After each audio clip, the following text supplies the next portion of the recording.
নমস্কার, মৌমিতার হেসেলে আপনাদের সবাইকে আবারও স্বাগত। আশা করছি আপনারা সবাই খুব ভালো আছেন, আমিও ভালো আছি। আজকে বানিয়েছি দেখুন, শীতকালে ভীষণভাবে বিনস পাওয়া যাচ্ছে, তাই আমি আজকে একটু বিনসের রেসিপি আপনাদের সাথে শেয়ার করলাম। আশা করছি আপনাদেরও খুব ভালো লাগবে, তাই বলবো স্কিপ না করে ফুল ভিডিওটা দেখার অনুরোধ রইল। দেখুন প্রথমে আমি কি করেছি, এখানে আমি 300 গ্রাম মতো বিনস নিয়েছি। সেটাই দেখুন আমি ছোট ছোট করে কেটে পরিষ্কার করে ধুয়ে নিয়েছি। আর তার সাথেই নিয়েছি একটা বড় সাইজের পেঁয়াজ আর বেশ কিছুটা কাঁচা লঙ্কা, যেরকম ঝাল পছন্দ করবেন সেই অনুযায়ী। আর এখানে আমি দুটো আলু কেটে নিয়েছি, দেখুন ছোট ছোট করে কেটে ধুয়ে পরিষ্কার করে নিয়েছি।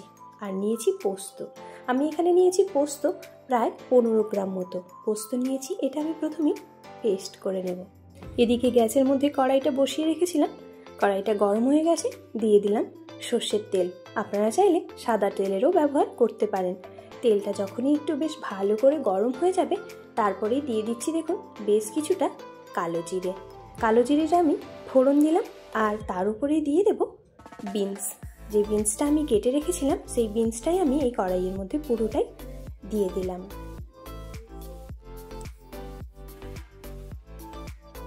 সব বিনসটাই আমার দেওয়া হয়ে গেছে, দিয়ে বেশ ভালো করে দেখুন মিশিয়ে নিচ্ছি। প্রথমে বিনসটা দিলাম এই কারণেই, বিনসের যে সবুজ গন্ধটা থাকে সেই জন্যই তেলের ওপর আমি বিনসটা দিলাম। আর এখন দেব কাঁচা লঙ্কা, বেশ কিছুটা ঝালের জন্য যে কাঁচা লঙ্কাটা নিয়েছি সেটাই দিয়ে দিলাম। দিয়ে বেশ ভালো করে আবারও কিছু সময় রান্না করে নেব, ঢেকে রান্না করে নেব। তাহলে খুব সহজেই কিন্তু বিনসটা বেশ সুন্দরভাবে সেদ্ধ হয়ে যাবে। বেশ কিছু সময় আমি ঢেকে রেখেছিলাম, তারপরে দেখুন বিনসটা কিন্তু অনেকটা প্রায় সফট হয়ে এসছে। এই অবস্থাতে আমি এবার দিয়ে দেব কেটে রাখা আলুগুলো।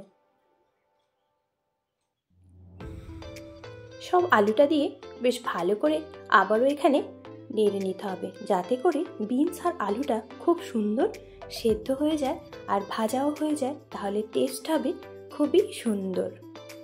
এখানে বলে রাখি, আমার চ্যানেলের এই রান্নাটা যদি আপনাদের ভালো লাগে তাহলে অবশ্যই একটা লাইক আর সুন্দর কমেন্ট করে জানাতে ভুলবেন না। আপনাদের এই কমেন্ট আর এই ছোট ছোট লাইকগুলি কিন্তু উৎসাহ জাগায় সুন্দর সুন্দর ভিডিও বানানোর। এবারেই আমি ওপর থেকে দিয়ে দিচ্ছি দেখুন লবণ। অবশ্যই টেস্ট অনুযায়ী লবণটা দেওয়ার চেষ্টা করবেন। দিয়ে বেশ ভালো করে আবারও মিশিয়ে নিচ্ছি। দিয়ে আবার আমি বেশ কিছু সময় ঢেকে রেখে দেব। প্রায় 3 মিনিট মতো আমি লো ফ্লেমে ঢেকে রেখে দিয়েছিলাম। তারপরেই দেখুন আলু আর বিনসটা অনেকটাই সফট হয়ে গেছে। আবার এই পর্যায়েতেই কিন্তু আমি এবার পেঁয়াজটা কেটে রেখেছিলাম, সেই পেঁয়াজটা দিয়ে দিলাম। দিয়ে ভালো করে এবার মিশিয়ে বেশ কিছু সময় ধরে এবার ভেজে নিতে হবে বা কষিয়ে নিতে হবে। তাহলেই কিন্তু সবজিটা খুব সুন্দর সফট হয়ে যাবে আর টেস্টও হবে দারুণ। যারা আমার চ্যানেলে নতুন বন্ধু আছেন, চ্যানেলটাকে সাবস্ক্রাইব করে পাশে থাকার অনুরোধ রইল। এবারে দিচ্ছি কালারের জন্য হলুদের গুঁড়ো। আপনারা যদি হলুদটা পছন্দ না করেন সেক্ষেত্রে হলুদটা কিন্তু স্কিপ করতে পারেন, তবে আমি বলবো একটুখানি হলুদ দিয়ে রান্নাটা করবেন, তাহলে কালারটাও হবে সুন্দর আর টেস্টিও। দেখুন বেশ ভালো করেই কিন্তু আমি এটা মিশিয়ে নিচ্ছি। এবারেই আমি বেশ কিছুটা সময় ঢেকে আবারও রান্না করে নেব। দেখুন কত সুন্দরভাবে সব কিছু সফট হয়ে গেছে। আবারও দেখুন একটুখানি ভালো করে রান্নাটা করে নিচ্ছি। এরমভাবে একটু সময় দিয়ে যদি রান্নাটা করেন এটা কিন্তু খেতে হয় অসম্ভব টেস্টি, তাই বলবো এইভাবে রান্নাটা করার অবশ্যই চেষ্টা করবেন। সুন্দরভাবেই কিন্তু দেখুন আলু আর বিনস পেঁয়াজ সবই সুন্দর করে ভাজা হয়ে গেছে। এবারেই দিয়ে দিলাম পোস্ত বাটাটা।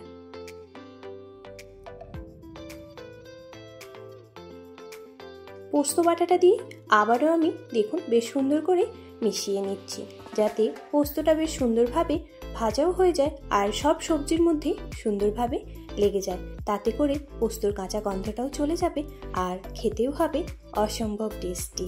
তাই বলবো এরমভাবে একবার বিনসের এই রেসিপিটা বানিয়ে দেখুন, খেতে হবে খুবই সুন্দর। গরম গরম ভাতের সাথে খেতে লাগে কিন্তু দারুণ। নিরামিষ দিন কিংবা আমিষ দিনে কিন্তু চট করেই এরকম একটা বিনসের রেসিপি বানিয়ে নিতে পারেন। দেখুন পোস্তটা বেশ ভালো করেই কিন্তু আমি কিছু সময় কষিয়ে নিলাম। সুন্দরভাবে ভাজা হয়ে গেছে, পোস্তটা সুন্দর মিশে গেছে।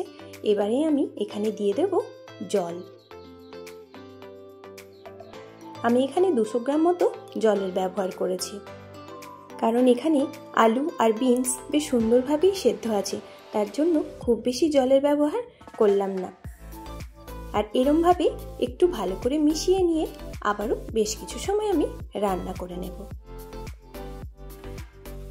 আবারও বলে রাখি, যদি আপনাদের এই রেসিপিগুলো ভালো লাগে তাহলে অবশ্যই আমার এই চ্যানেলটাকে লাইক, কমেন্ট, শেয়ার আর সাবস্ক্রাইব করতে ভুলবেন না। যারা আমার চ্যানেলে নতুন বন্ধু আছেন, চ্যানেলটাকে সাবস্ক্রাইব করে পাশে থাকা বেল বাটনটা অবশ্যই প্রেস করে রাখবেন, যাতে করে আমার রান্নাগুলো আপনাদের কাছে খুব সহজেই পৌঁছে যায়।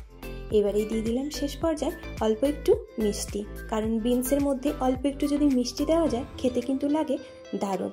তাই টেস্ট ব্যালেন্সের জন্য আমি দিয়ে দিলাম অল্প একটু চিনি, 1/2 চামচ মতো চিনি ব্যবহার করেছি। দিয়ে আবারও বেশ কিছু সময় দেখুন মিশিয়ে নিলাম, নিয়ে আবারও আমি মিনিট 5 মতো ঢেকে রান্নাটা করে নেব। 5 মিনিট মতো ঢেকে রেখে দিয়েছিলাম। তারপরেই দেখুন কতটা সুন্দর হয়ে গেছে।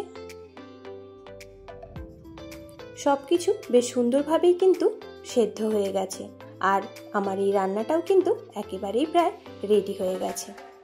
এবারে আমি একটু ভালো করে মিশিয়ে নিয়ে তারপর এটা নামিয়ে নেব। সব কিছুই সুন্দরভাবে সেদ্ধ হয়ে গেছে, দেখেছেন তো কত সুন্দরভাবে সব কিছুই রান্না হয়ে গেছে। এইভাবেই অবশ্যই একবার ট্রাই করুন।